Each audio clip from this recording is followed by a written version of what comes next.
Audio 2 मरने के बाद हमारा क्या होता है। लेखक वेदमूर्ति तपोनिष्ठ पंडित श्री राम शर्मा आचार्य। परलोक कैसा है? यह अन्यत्र बताया गया है कि परलोक का दूरी से कुछ भी संबंध नहीं है। 6 किरणें एक्सरेज ठोस पदार्थों को चीरती हुई पार हो जाती हैं। हमें दीवार का पर्दा तोड़ना मुश्किल मालूम पड़ता है, पर 6 किरणों के लिए यह पर्दा कुछ नहीं के बराबर है। गर्मी और सर्दी का प्रभाव बहुत अंशों में बाहरी प्रतिबंधों को तोड़कर भीतर चला जाता है। इसी प्रकार सूक्ष्म तत्वों के लिए स्थूल वस्तुओं के कारण कुछ बाधा नहीं पड़ती। हवा का समुद्र पृथ्वी के चारों ओर भरा हुआ है, पर हम उसे चीरते हुए जहाँ फिरते हैं, हमें वह भान भी नहीं होता कि हम हवा के बीच में इसी प्रकार भाग दौड़ कर रहे हैं जैसे पानी में मछली। संभव है कि मछली भी पानी में ऐसे ही स्वतंत्र घूमती हो जैसे हम हवा के समुद्र में घूमते हैं। मृत आत्माएं सूक्ष्म तत्वों की बनी हुई हैं, इसलिए वे इथर तत्व की भांति चाहे जहां आ जा सकती हैं। उसके निवासी स्वेच्छानुसार चाहे जहां भूमि, जल, पर्वत, ग्रह, नक्षत्र आदि के बीचों बीच या ऊपर नीचे भी रह सकते हैं और अपने रहने के लिए सब प्रकार की सुविधाएं वहां उत्पन्न कर सकते हैं। यह जानना चाहिए कि मृत प्राणी के साथ उसके विचार, स्वभाव, विश्वास और अनुभव भी जाते हैं। घरों में रहने, कपड़े पहनने, भोजन करने आदि की क्रियाएं जीवित मनुष्यों को जीवन भर करनी पड़ती हैं, इसलिए उनके यह विश्वास सुदृढ़ हो जाते हैं। यह बात एक साधारण मनुष्य के विचारों के बाहर की है कि कोई मनुष्य बिना घर, वस्त्र और भोजन के भी रह सकता है। जैसे विश्वासों के कारण सूक्ष्म शरीर और इंद्रियां उत्पन्न हो जाती हैं, वैसे ही विश्वासों के आधार पर परलोकवासी के लिए गृह, वस्त्र, आहार विहार की भी व्यवस्था हो जाती है। वे समझते हैं कि हम घरों में रहते हैं, कपड़े पहनते हैं और भोजन करते हैं। यह सब पदार्थ उनकी भावना स्वरूप होते हैं। यह कोई परमहंस सन्यासी निर्जन वन में वस्त्र रहित और कंदमूल फल खाकर निर्वाह करता हो तो उसका परलोक भी वैसा ही होगा। भूत प्रेत किन्हीं विशेष स्थानों पर ठहर जाते हैं, किंतु साधारण क्रम के अनुसार चलने वाले प्राणी स्थान संबंधी बंधन में नहीं बंधते। वे एक स्थान पर रहते हैं, किंतु वह स्थान चाहे जहां हो सकता है। स्त्री और पुरुष का लिंग भेद बना रहता है। विश्वासों के आधार पर यह भी निर्भर है। जो पुरुष स्त्री भावना का आचरण करते हैं या जो स्त्रियां पुरुष भाव को हृदयंगम करती हैं, वे कुछ काल नपुंसक की दशा में रहकर लिंग परिवर्तन कर लेते हैं और अगला जन्म परिवर्तित भावना के अनुसार होता है। यह अपवाद है। साधारणतः लिंग परिवर्तन करने की किसी जीव की रुचि नहीं होती। शरीर संबंधी अयोग्यताएं परलोक में हट जाती हैं और वे प्रायः तरुण दशा को प्राप्त हो जाते हैं, क्योंकि यह अयोग्यताएं मन की नहीं वरन एक शरीर में भी कुछ समय की हैं। इसलिए इन शारीरिक अयोग्यताओं का मन पर अधिक प्रभाव नहीं पड़ता। परलोक में इच्छा करने पर कोई जीव किन्हीं दूसरे जीवों से मिल भी सकता है।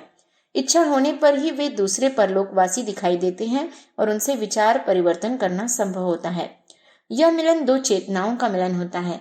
विचारों का आदान प्रदान ही हो सकता है। शरीर कोई किसी का नहीं देखता, क्योंकि परलोक वासियों के सूक्ष्म शरीर वास्तव में देखने योग्य नहीं होते। घर, कपड़े, भोजनादि की हर जीव की अपनी कल्पना होती है। उसका देखना भी दूसरे के लिए कठिन है।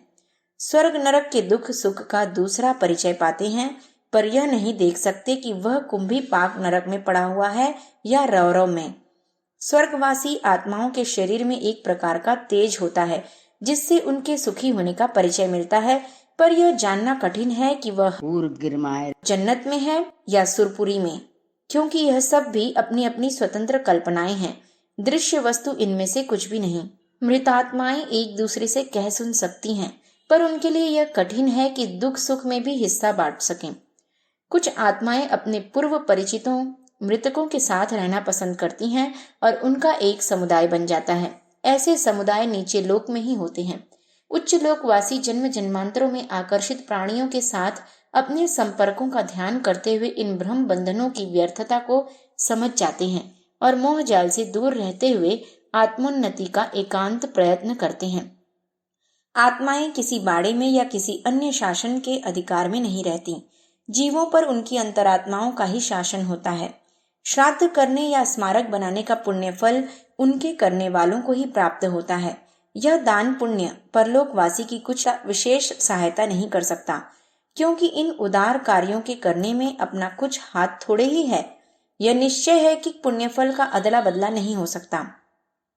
जो करता है वही भरता है।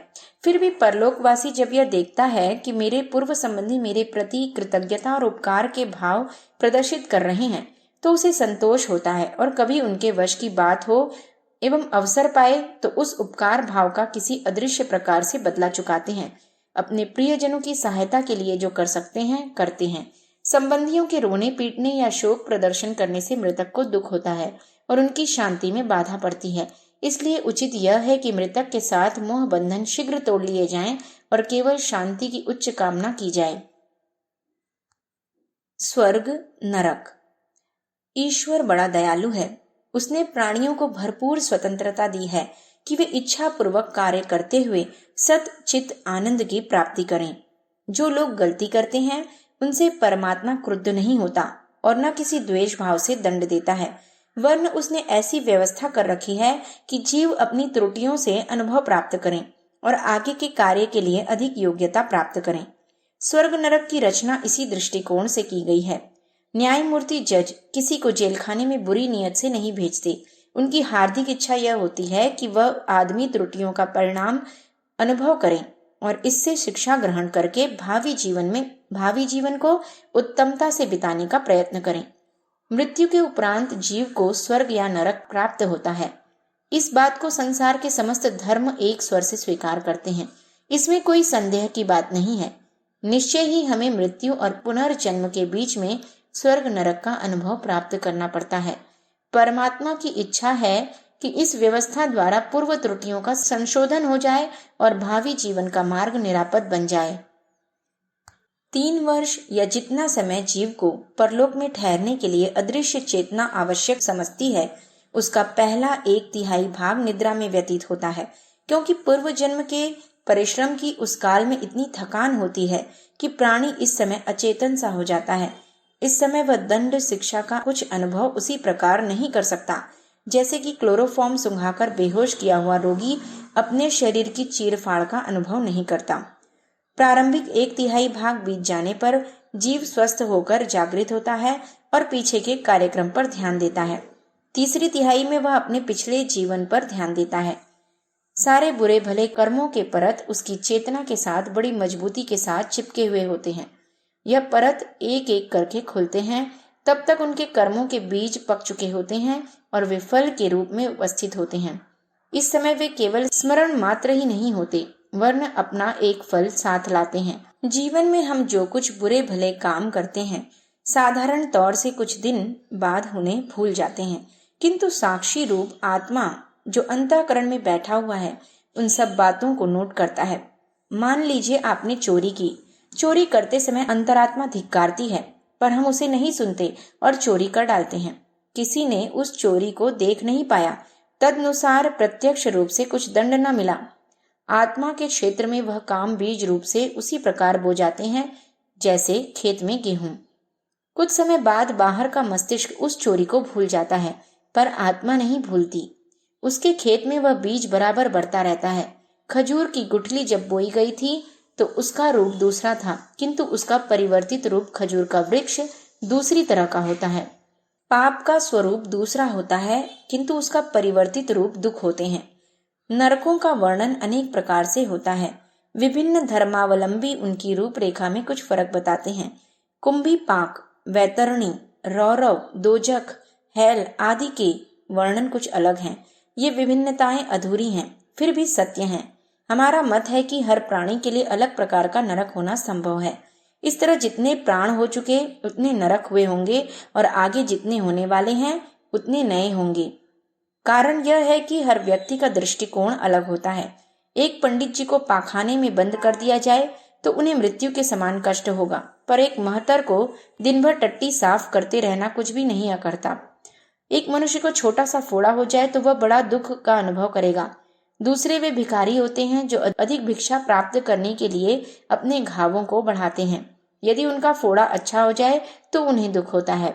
फांसी मृत्यु के दंड से कुछ लोग अत्यंत भयभीत होते हैं, किंतु कुछ लोग फांसी के फंदे को प्यार से चूमते हैं और गीत गाते हुए रस्से को अपने हाथ से गले में बांधते हैं। कुंभी पाक के बारे में कहा जाता है कि यह नरक भीतर पोले कुएं की तरह होता है और उसके ऊपर के भाग में एक छोटा सा छिद्र होता है। कुआं खोदने वाले या कुएं की कोठी पानी में चलाने वाले यदि इस नरक में बंद कर दिए जाएं तो उन्हें कुछ भी बुरा न लगेगा। एक आदमी में चाटा मार दिया जाए तो उसे तलवार के आघात जैसा दुख होगा, किंतु दूसरे में 50 जूते मारे जाएं तो भी 10 मिनट बाद हंसता नजर आएगा। इन्हीं सब कारणों से अलग अलग मानसिक स्थिति वाले लोगों के लिए अलग अलग प्रकार के नरकों की आवश्यकता है। पुराणों में ऐसा वर्णन है कि यमदूत घसीट कर नरक में ले जाते हैं। यह यमदूत कोई स्वतंत्र प्राणी नहीं है, केवल जीव के मानस पुत्र हैं। अंतःकरण अपने क्रम परिपाक में इन यमदूतों को भी उपजाता है।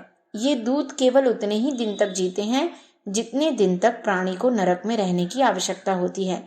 कार्य समाप्त होते ही वह मर जाते हैं। एक के लिए पैदा हुए यमदूत दूसरे को दंड देने के लिए जीवित नहीं रहते।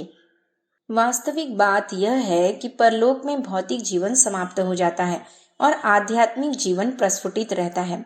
वैज्ञानिकों के मत से बाह्य मन मर जाता है और अंतर्मन जीवित रहता है। वकीलों की काट छांट, पंडितों की शास्त्रार्थ शक्ति यहाँ ढूंढने पर भी दिखाई नहीं देती। छिपाने का दंभ बिल्कुल विदा हो जाता है।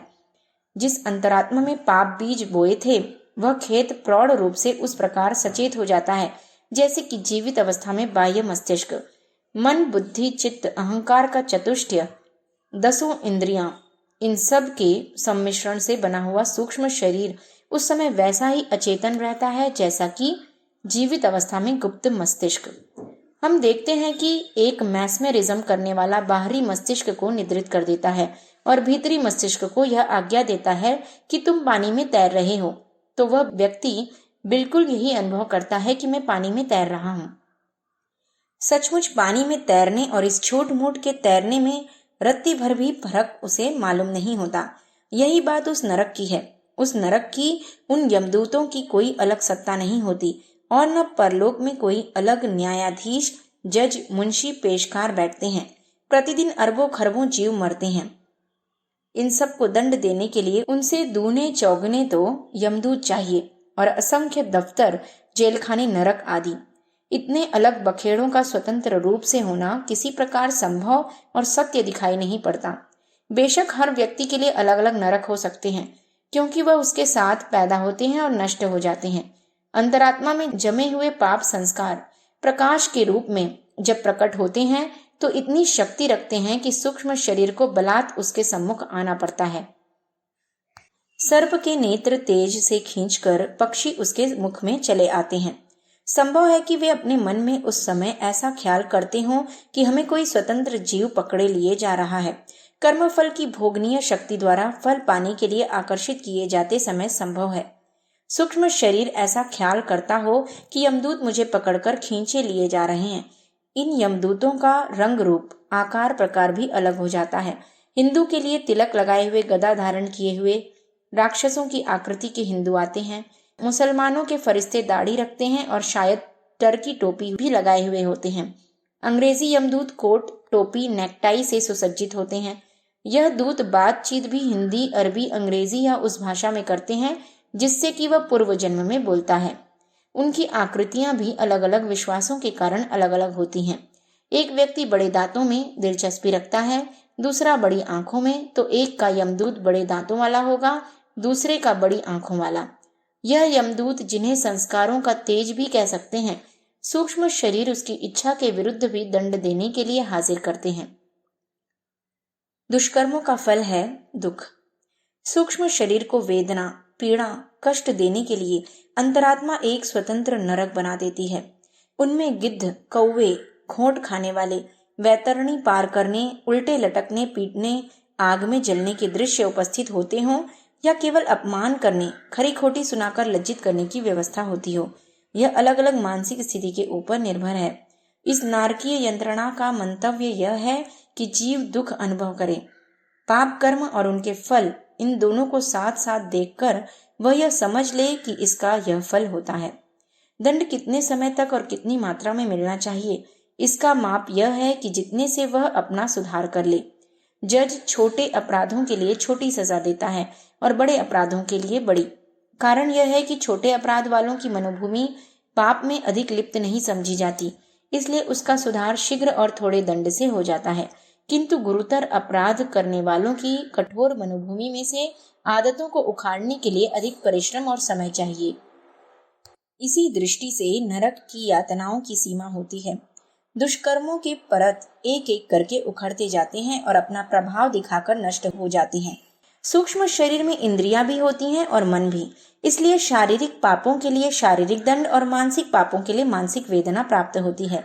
जैसे कि अधिक खा लेने से अपने आप पेट में पीड़ा होती है, मिर्च के सेवन से अपने आप दाह होता है, वैसे पाप कर्मों का फल प्राप्त करने की व्यवस्था अंतरात्मा स्वयं में ही कर लेती है। इसके लिए किसी दूसरे की जरूरत नहीं पड़ती। जो पाप प्रकट हो जाते हैं उनका फल तो प्रायः जीवित अवस्था में ही मिल जाता है, किंतु जो पाप भुगत नहीं पाते उनको परलोक में भुगतना पड़ता है। प्रभु ने ऐसी व्यवस्था की है कि नवीन जन्म धारण करने से पूर्व ही जीव अपने पिछले अधिकांश पापों को भुगत ले और अगले जन्म के लिए पवित्र होकर जाए, ताकि अगला जीवन इन पाप भारों के दुष्परिणाम से मुक्त हो। सेनापति अपने घायल सिपाहियों को तब तक अस्पताल में रखता है जब तक उसके घाव भर न जाएं, क्योंकि यदि घायल को ही पुनः युद्ध में भेज दिया जाए तो वह सेनापति का उद्देश्य पूरा न कर सकेगा। उसके लिए हथियार चलाना तो अलग रहा, अपने घावों की कराह से ही फुर्सत न मिलेगी।